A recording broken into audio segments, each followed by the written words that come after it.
It shouldn't be surprising that a country featuring such magnificent landscapes produced artists who mainly focused on depicting the natural beauty of their home country.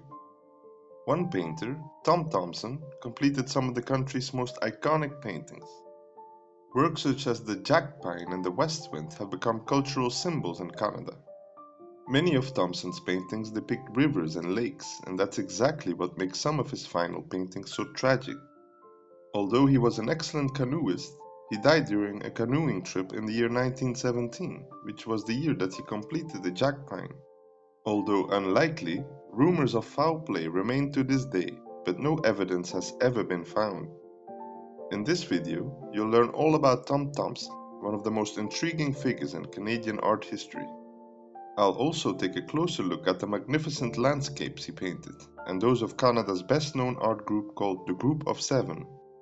Thomson was born Thomas John Thomson on August 5, 1877 in Claremont, Ontario.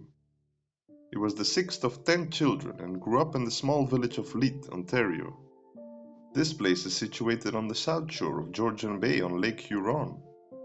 It's here that he developed an interest in sports and fishing, a hobby practiced by both his father and grandfather. Despite his rural background, he often visited family in Canada's largest city, Toronto, which is located not too far southeast of where he grew up. Even though Tom and his siblings enjoyed painting and drawing as a child, he didn't really show much artistic talent in his younger years. One anecdote highlights this perfectly. During church visits, he often got bored and started drawing in hymn books.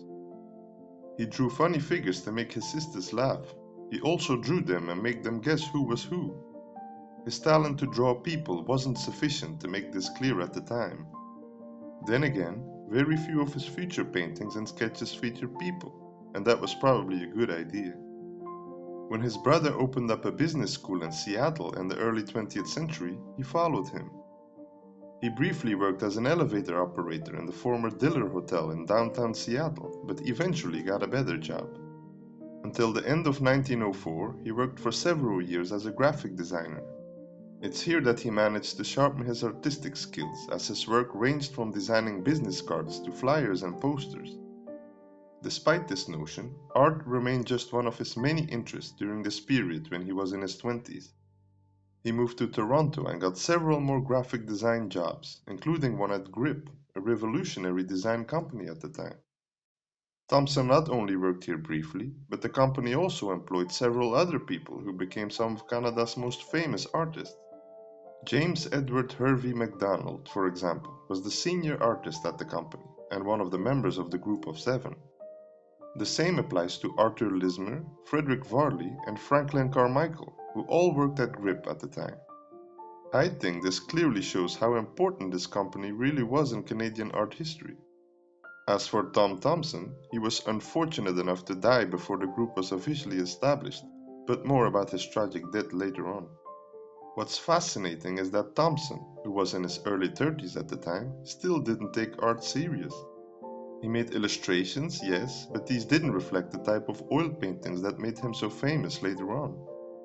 A crucial event happened around 1912 when he embarked on a journey with his colleague at Grip named Ben Jackson. Together, the friends took a train of the Grand Trunk Railway, as it was called back then, and visited Algonquin Park. This provincial park in central Ontario featured the types of landscapes and lakes that Thomson featured in most of his paintings. While they visited Canoe Lake, they spent most of their time fishing and canoeing. Thomson did, however, buy sketching material and started making small paintings of the outdoor settings that he loved so much. The man who brought him to Canoe Lake for the first time, Ben Jackson, once talked about Thomson's true nature. He stated that Tom would rather spend time alone in nature than party like many of his colleagues. He was quiet, humble, and reserved, but a great companion in a small group. As soon as things got a little too loud on camping trips, he wandered off and started sketching his surroundings. This intimate connection with nature is what Thomson managed to capture so magnificently. It wasn't too long before he started exhibiting his first paintings with the Ontario Society of Artists. Less than a year after he started making sketches, his first paintings were on display in March 1913. He sold his painting Northern Lake for $250 to the Ontario government, which is the equivalent of almost $7,000 today. Although this gave him some financial security to complete more paintings in the following months, it didn't really help his outlook on his career. You would think that selling a painting for a significant amount of money would give an artist a confidence boost, right? Apparently, the opposite was true for Thomson, who was full of self-doubt about his early works. He was so shy that he didn't even want to show his sketches to his friends, which tells a lot about his personality. Then again, the opposite was true as well. A little praise from his friends would make him so happy that he instantly gave his paintings away. Something happened in 1914 that finally made him change the perception he had about his career. The National Gallery of Canada suddenly started acquiring his paintings on a regular basis. First of all, this boosted his self-confidence, which was urgently needed at the time. Secondly, it also allowed him to have the type of cash flow that made him realize that he could actually make a living from this. That same year, he moved into the studio building in Toronto. There, he shared an apartment with Alexander Young Jackson, one of the later members of the Group of Seven. This was around the time that the building was being constructed, and both men paid $22 per month for an apartment on the ground floor. Many of the most important Canadian artists in history lived and worked in this building at one point. Today, it's a National Historic Site of Canada as it holds a special role in the development of Canadian art. Thomson only spent the winter months at the building as he spent the remaining summers of his life in the place he loved the most, Algonquin Park.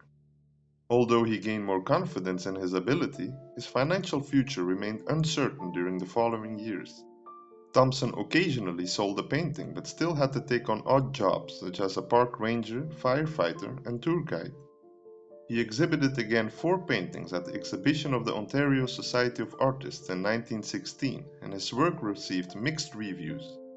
While some questioned his choice of color, others noted that his work was at least equal to that of the most renowned Impressionist painters.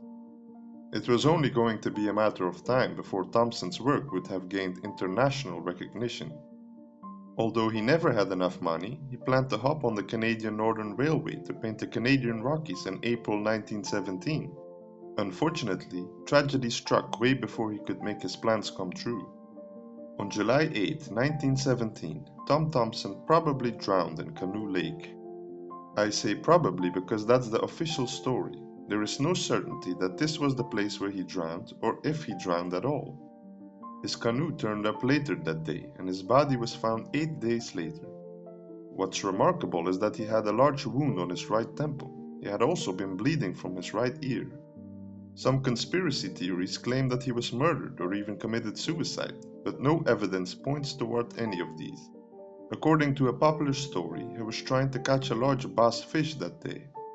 Could it be that he simply slipped and bumped his head? This certainly makes more sense than all other theories combined. Either way, some of his friends erected a memorial for Thomson on Hayhurst Point on Canoe Lake. This was in September 1917, about 2 months after he died. His early death was a shock to his contemporaries and an immense tragedy for Canadian art in general. Alexander Young Jackson, Thomson's roommate at the studio building and one of the founders of the Group of Seven, later recalled that he would certainly have been a part of the group. Better yet, if it hadn't been for World War I, the group would have been established much earlier than 1920, with Thomson included. His paintings have been compared to those of Vincent van Gogh, especially on stylistic grounds. He completed about 400 sketches, the majority oil on wood panels. These were painted outdoors during the summer months. He also painted 50 larger oil paintings during the winter months in his studio. Just about all of his paintings were completed between 1912 and 1917, and the vast majority during the final 2 years of his life. Today, you can find his sketches and paintings in Canada's most popular museums. Some of these are the National Gallery of Canada in Ottawa and the Art Gallery of Ontario in Toronto. His most famous works, titled The West Wind and the Jackpine, are housed in the museum in Toronto. In 1967, a large number of his works were moved to the Tom Thomson Art Gallery, a museum dedicated to the artist in Owen Sound. The tragedy of Tom Thomson is that he probably painted the exact location where he passed away. The only comfort in this notion is that this happened in the place he loved the most, Ontario's Algonquin Park.